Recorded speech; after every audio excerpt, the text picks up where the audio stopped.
Da Rádio Montanhês FM, estamos no ar pelas ondas da Rádio Montanhês 97,1 e estamos de volta com o programa Olhar Fascica.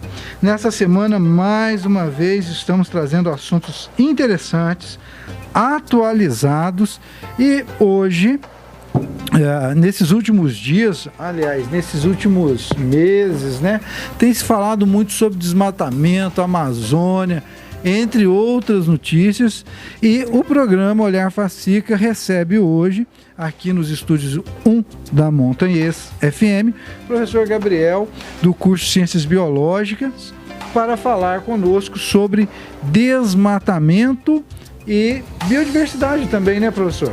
Boa tarde, seja bem-vindo. Boa tarde, é um prazer estar com vocês e a gente poder discutir pontos muito nevrálgicos, né? no momento está desencadeando tantas discussões.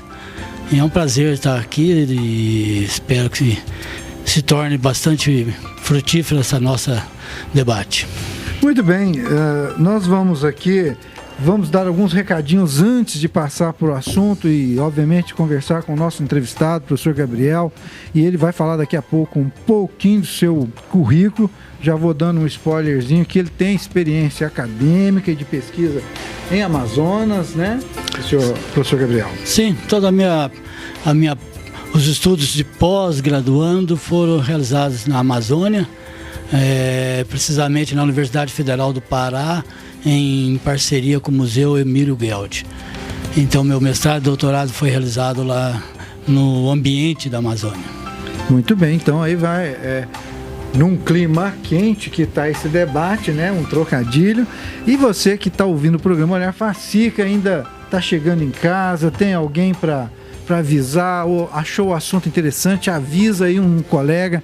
Sintoniza na 97,1. Hoje nós vamos falar sobre desmatamento.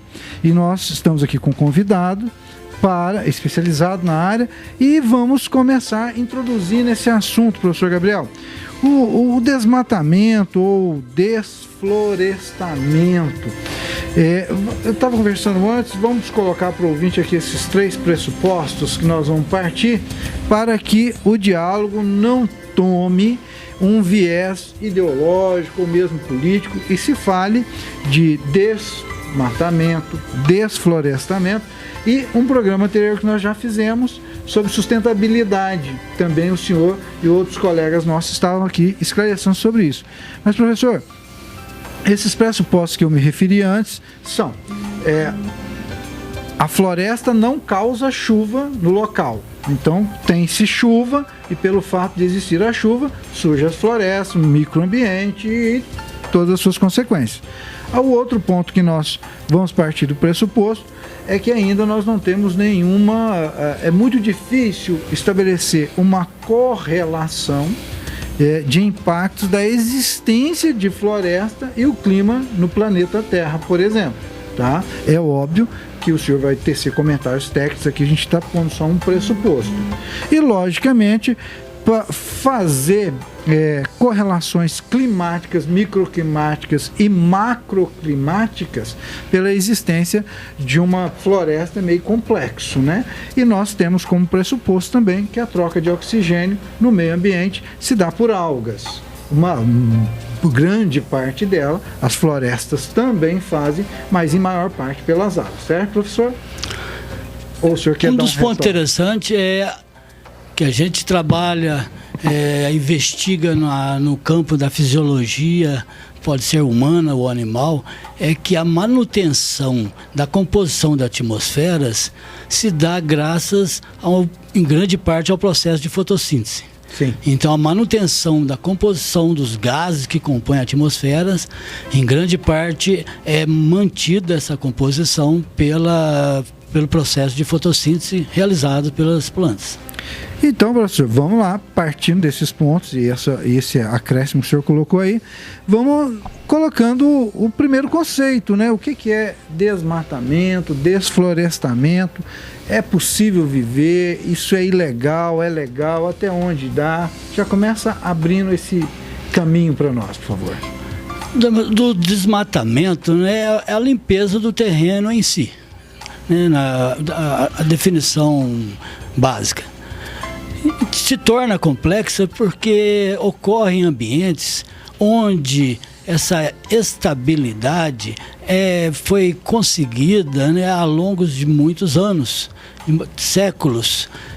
Quando a gente fala no ecossistema amazônico, por exemplo, nós temos que entender que a Amazônia é um mosaico de ecossistemas. Nós temos florestas que se tornam alagadas durante um período, as florestas de várzeas, temos as florestas de terra firmes, temos savanas, vegetação de áreas abertas. Então a Amazônia ela é um mosaico de ecossistemas. Então nós temos que entender que quanto mais complexo é um ambiente, mais a fragilidade é muito maior.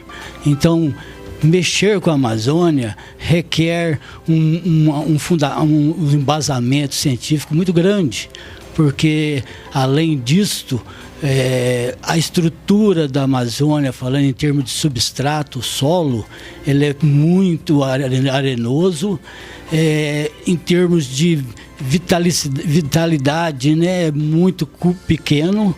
Então nós estamos vendo que é um ambiente altamente complexo e frágil. Então, pensar em desmatamento tem que ser uma coisa muito bem elaborada, em termos de ampliar, por exemplo, a área de agricultura, a área de pastagens. Estudos atuais do Amazon, de OCIPs lá do Pará, de organizações de sociedade civil, revela com os estudos publicados em revistas indexadas que o desmatamento é prejudicial, a Amazônia no caso. Não somente a Amazônia, como também estudos da UNB de Brasília mostram que o cerrado está sendo degradado.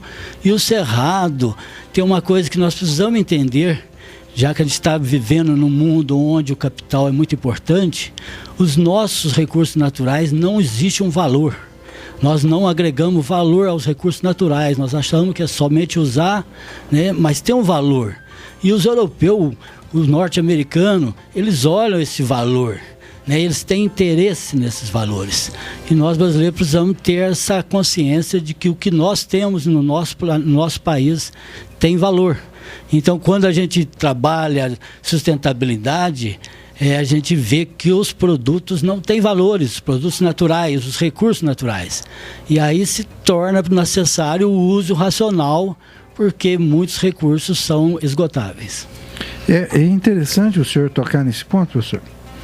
Mas antes que a gente introduza, mas a gente vai colocando assim, para ficar mais didático para o ouvinte, antes que a gente coloque a parte econômica, seria também importante a gente frisar a importância do recurso hídrico, a água doce relacionada com a presença, os mananciais dentro das florestas, professor. Antes da gente chegar nesse ponto, o que o senhor acha?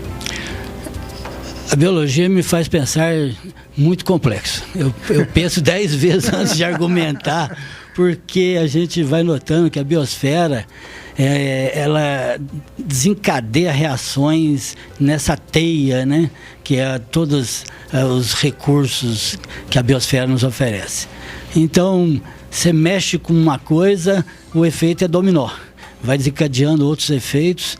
Então, eu vejo que falar em biologia teria ter junto comigo, em companhia, outros de todas as áreas da ciência biológica, porque é tão complexo. Então, falar em recursos hídricos e não esquecer que desmatar vai influenciar os recursos, um dos recursos tão grandes que nós temos nos lençóis freáticos. Então, isso me causa uma certa preocupação.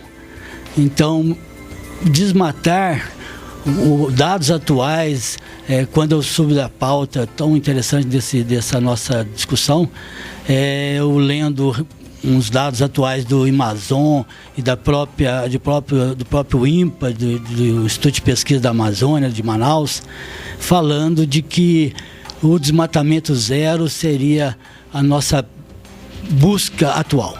Desmatamento zero, né? Porque envolve estudos da área humanas, porque existem pessoas que vivem da floresta.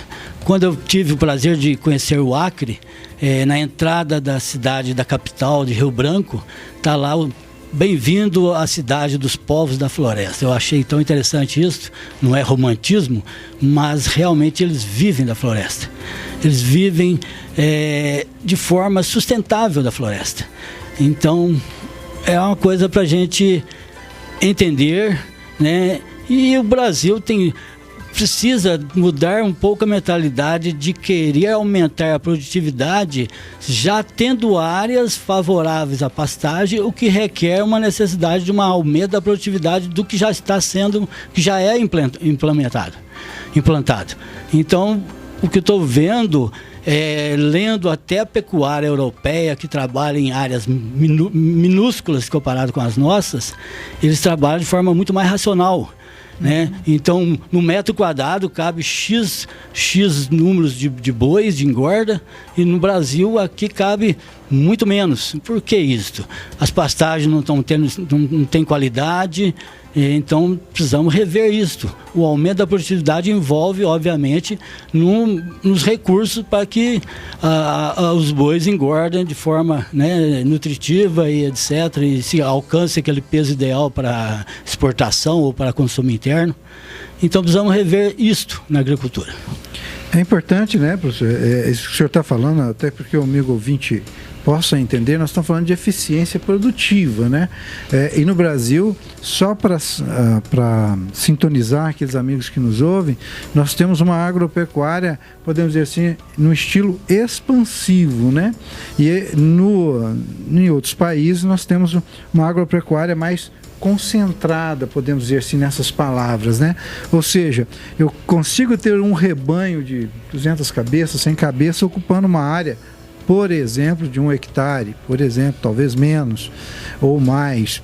E enquanto que no Brasil nós estamos gastando 20, 30, por exemplo, né, professor? Esse é o ponto, né, de grandeza que nós estamos falando. Extensivo e concentrado. E a questão da água é o que está aqui na pauta, foi colocado para nós.